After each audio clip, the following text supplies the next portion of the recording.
반갑습니다. 반도체 시장 전망에 대해서 좀 말씀드릴까 하는데, 이번에 산업통상부에서 8월 수출 동향이 나왔습니다. 수출 역대급으로 계속해서 나오고 있는 와중에 글로벌 빅테크는 캐펙스를 계속해서 증가 중이죠. 그런데 이번 달에 D램 가격 반등 이후에 처음으로 꺾였습니다. 그래서 반대 모멘텀도 있는데요. 긍정적인 모멘텀과 반대 모멘텀 어떤 것들이 있는지 좀 말씀드리도록 할 거고요.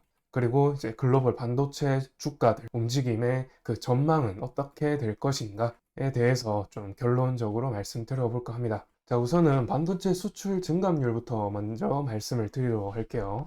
반도체 수출 증감률을 보시면은 8월 달에 39% 상승했습니다. 지난달 이어서 계속해서 증가세를 보여주고 있고 1월 달부터 연속해서 증가세를 뚜렷하게 보여주고 있는, 그런데 이제 다만 그 증가율 폭이 줄어들었죠. 보시다시피 50% 이상 육박하던 증가율이 이제 10% 정도 감소했다는 것을 알 수가 있죠. 주식이라는 거는 선반영이고 이런 부분들이 선반영 된다라고 하면은 아무래도 이제 지금 반도체 시장의 주가들이 좀 빠지는 것들에 대해서 조금 이해해 볼 수는 있겠죠. 그러나 앞으로 이 AI 데이터 센터 향으로, 제가 지난 영상에서도 말씀드렸지만은 AI 데이터 센터향으로 공급되는 어떤 제품들에 관해서 좀 말씀드렸는데, 그 부분들, 그 HBM3E라든지 5세대 HBM이라든지 또 H200 8월 달부터 공급되기 시작한단 말이죠.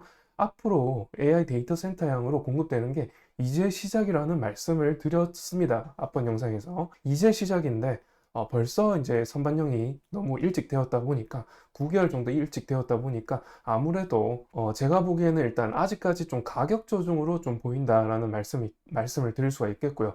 그리고 여하튼 간에 수출 증가율이 지금 폭은 좀 줄었습니다만은 좀 더 증가세가 나오지 않을까 생각이 듭니다. 왜 그런 전망을 하는지 말씀을 드려보면은, 이런 첨단 패키징 시장 전망을 보시면은 좀 설득이 되실까 싶습니다. 보시다시피 2023년까지 300억 달러, 여기 단위가 10억 달러니까 이 300억 달러 후반대까지 시장에 그 수요가 있었습니다. 보시다시피. 그런데 이제 400억 달러의 초반대 시장 전망을 보여주고 있죠. 24년에는요. 그리고 연평균 11% 성장률을 보여주면서 계속해서 첨단 패키징 시장 전망이 증가할 것이라고 시장 전망이 나오고 있죠. 이런 것들이 아무래도 이제 AI 데이터 센터향으로 첨단 패키징이 계속해서 공급되고 또 온 디바이스 AI 쪽으로도 계속해서 발전됨에 따라서 첨단 패키징이 이루어질 것이고, 그에 따라서 2.5D, 3D 패키징, 뭐 팬아웃 웨이퍼 레벨 패키징이라든지 뭐 플립칩이라든지 이런 이제 첨단 패키징에 관련해서 시장 전망이 계속해서 상승할 거라는 시장 전망이 나올 수밖에 없는 수요를 보여주고 있습니다, 현재. 그렇기 때문에 계속해서 이 전망치는 증가할 거라고 볼 수밖에 없죠. 이런 전망치를 근거로 저는 앞으로 이 AI 데이터 센터형도 물론이고 온디바이스 AI 시장도 계속해서 증가할 것이라고 보고 있기 때문에 AI 시장 자체는 계속해서 좀 수출이 증가세로 나오지 않을까 생각한다는 말씀을 드리는 겁니다. 추가적으로 어떤 근거를 덧붙이자면은, 지금 빅테크, 지금 아마존이랑 알파벳, 구글이죠. 마이크로소프트랑 메타의 그 AI 데이터 센터향으로 수요를 보여주는 그래프가 되겠는데요. 보시다시피 지금 우상향하는 움직임이고요. 24년 2분기부터 급증하기 시작했죠. 이게 지금 3분기, 4분기에도 급증할 전망입니다. 왜냐하면 이제 호퍼 200이랑 HBM3E가 들어간단 말이죠. 이게 첨단 제품인데 이 제품이 이제 8월부터 공급되기 시작했단 말이죠. SK 하이닉스의 3E 제품이라든지 엔비디아의 H200이라든지 이 제품들이 지금 이제 8월부터 공급되기 시작했는데, 이에 대한 수요가 계속 말씀드리지만 이제 시작이란 말씀입니다. 이 제품을 기다려왔던 업체들이 굉장히 많습니다. 그래서 그 제품에 대한 수요를 이제 본격적으로 하고 있는 것이고요. 그래서 8월부터 TSMC가 가동률 100%를 초과했다라는 얘기가 계속해서 나오고 있죠. 바로 그 때문에 이제서야 100% 가동률이 벗었다라고 나오고 있는 것이고요. 그런 것 때문에 엔비디아가 삼성전자와 마이크로 제품을 받을 수밖에 없고, 또 중국향 파운드리를 삼성전자향으로 택한 이유가 바로 그런 것 때문이겠죠. 그래서 일단은 긍정적인 모멘텀으로서 AI 산업은 아직까지 피크아웃은 아니라는 생각을 하고 있다라는 말씀을 드리는 거고요. 그러나 반대 모멘텀도 있습니다. 보시다시피 아까 수출입 동향의 표인데요. 보시면은 지금 D램 가격이 조금 확대를 해드릴까요? 지금 하단의 표를 보시면은 지금 D램 고정 가격입니다. D램 고정 가격이 8월달 들어가지고 처음으로 꺾였습니다. 이 상승 추세 전환한 다음에 처음으로 꺾였죠.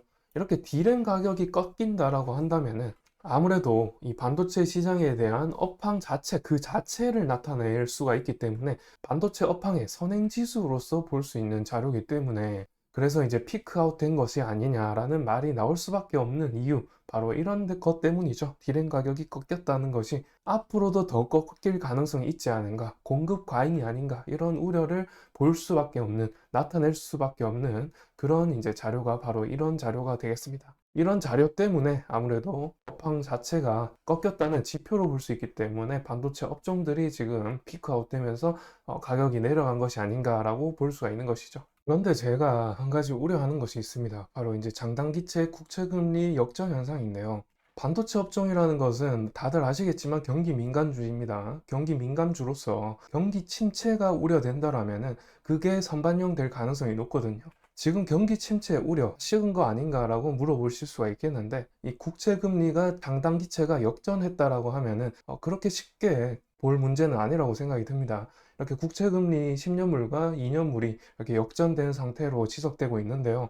장단기채가 역전되면 어떤 위험성이 있는가, 그 역사적으로 한번 볼게요. 이 자료보다는 좀 더 한눈에 볼 수 있는 자료를 보여드리겠습니다. 우선 보시다시피 이 차트에서 지금 중심선 아래에 있는 부분이 장단기채 금리가 역전되었을 때의 상황을 보여주고 있는 겁니다. 보시다시피 2000년대 이후로 여러 차례의 경기 침체가 있었는데요. 뭐 많은 분들 아시겠지만은 간단하게 좀 설명을 드리면은 2000년대 초중반에는 9.11 테러가 있었고요. 그리고 이 당시에는 리만 브러더스 사건이 있었죠. 그리고 이때는 코로나가 터졌었고요. 그리고 지금 상황입니다. 지금 상황을 보시면은 장단기채 역전 상황이 굉장히 오랫동안 지속되고 있고, 또 금리 차이가 훨씬 크죠. 이렇게 금리 차이가 크면 클수록 이 경기 침체가 오래 지속되고 더 시장 충격이 클 수밖에 없습니다. 그런데 지금 상황 보시면은 2000년 이후로 봤을 때 역대급으로 금리 차를 보여왔죠. 그리고 금리 차이가 벌어졌다가 좁혀지면서 이 중심선을 상승 돌파할 때, 그때 경기 침체가 오기 시작한다라고 보시면 됩니다. 자, 제가 방금 말씀드렸다시피 장단기채 금리 차이가 벌어졌다가 좁혀지면서 이 10년물 국채금리가 원래는 더 높은 것이 당연한 거죠. 그래서 이 10년물 국채금리가 2년물보다 금리가 더 높아지고 있는 상황입니다. 지금 보시면은 지금 10년물 국채금리가 3.911이죠. 그런데 2년물 국채금리가 3.92입니다. 얼마 전까지만 해도 2년물 국채금리가 4를 넘었단 말이죠. 그래서 금리 차이가 엄청나게 벌어졌었는데 지금 좁혀지면서 10년물 국채금리가 2년물을 넘어서려고 하고 있죠. 자, 아까 말씀드렸다시피 이 국채금리 10년물이 2년물을 상승 돌파할 때 그때부터 이 경기 침체가 오기 시작한다라고 말씀드렸죠. 왜 이런 상황이 벌어질까요? 일단은 고금리 기조가 지속되고 있고요. 그리고 이 AI 데이터 센터 향 외에 AI 데이터 센터 관련이 뭐 있습니까?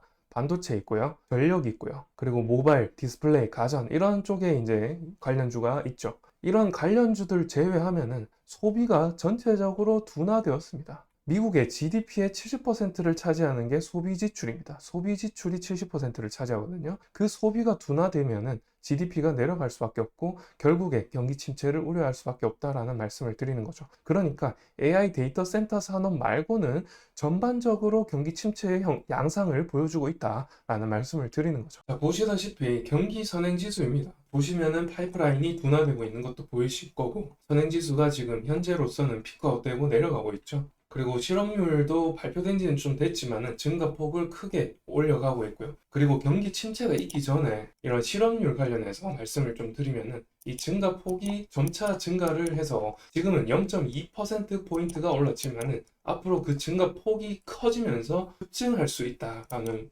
부분을 좀 아셔야 됩니다. 그런 것들이 이제 경기 침체의 시그널로 보여지고 있고요. 이 차트는 생산자 물가 차트인데요. 곧 9월달 발표가 있을 예정이지만은 보시다시피 중심선 살짝 위에 있기는 합니다. 그런데 그 전까지는 마이너스를 계속해서 보여왔었죠. 보시다시피 PC 물가지수도 굉장히 내려가 있는 상황이고요. 물가지수가 낮아지면 낮아질수록 경기 침체를 우려할 수가 있습니다. 왜냐하면 물가가 낮으면은 아무래도 기업 입장에서는 마진율이 낮아지고 적자 전환될 수가 있고요. 그렇게 되다가 이제 실업률도 늘어나는 것이고 고용도 줄이는 것이고요. 그러면 경기 침체가 올 수밖에 없죠.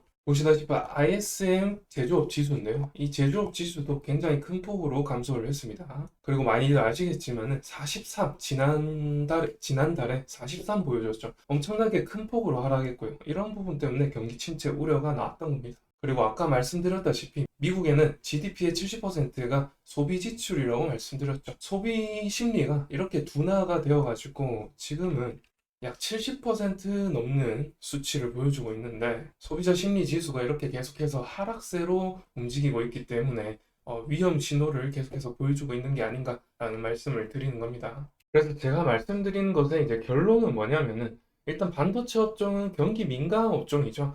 그래서 이 AI 빅테크 피크 아웃 우려도 이제 추가적으로 있는 것이고 경기 침체 우려도 있는 것이기 때문에 그래서 기관과 외국인이 비중을 축소하고 있는 것이 아닌가라는 생각을 해보고요. 그렇다면은 이 기관이 이 반도체 업종에 투자금을 다 회수를 했단 말이죠. 회수를 하고 나서 그 패시브 자금과 액티브 자금 어디로 갔을까를 봤더니 바이오와 2차 전지로 가더란 말입니다. 그래서 앞으로 이 반도체 업종에 대해서 어떤 수급이 들어오려면은 어떤 새로운 모멘텀이 필요한데 그 모멘텀은 실적 모멘텀이 되지 않을까 생각이 들고요. 그 실적 모멘텀, 과연 이 반도체 시장이 공급 과잉인지 수요 과잉인지 확인이 되어야 될 필요가 있겠죠. 올해 하반기부터 내년 상반기까지의 실적을 보면서 판단을 좀 해야 되지 않나라는 생각을 하고 있습니다. 자, 그래서 최근에 기관의 수급 동향을 보게 되면은 S&P 500이라든지 나스닥도 지금 피크아웃이라고 인식해서 팔고 있습니다. 여기에 많이 들어가 있는 것들이 지금 AI 빅테크들이죠. 그래서 그 빅테크들이 피크아웃이라는 인식 속에서 지금 팔아치고 있죠. 그리고 우측에 보시면은 말씀드렸다시피 바이오라든지 2차 전지 관련해서 지금 사들이고 있고요. 그리고 금리가 이렇게 하락하면서 또 환율이 1,300원 후반에서 1,300원 초반으로 내려갈 때 많이 오르는 업종으로 다들 모르시는 분들이 좀 있으신데 철강 금속 쪽도 많이 올랐습니다. 이 표를 한번 보시면은 환율 1,300원대 중반에서 1,200원 초반까지 내려갈 때까지 이렇게 철강 금속이 가장 많이 올랐다. 수익률 순으로 적혀 있다고 하죠. 철강 금속이 많이 올랐던 시절 보시면은 이렇게 1,300원대에서 1,200원대로 떨어질 때 철강 금속이 올랐던 것을 확인할 수가 있죠.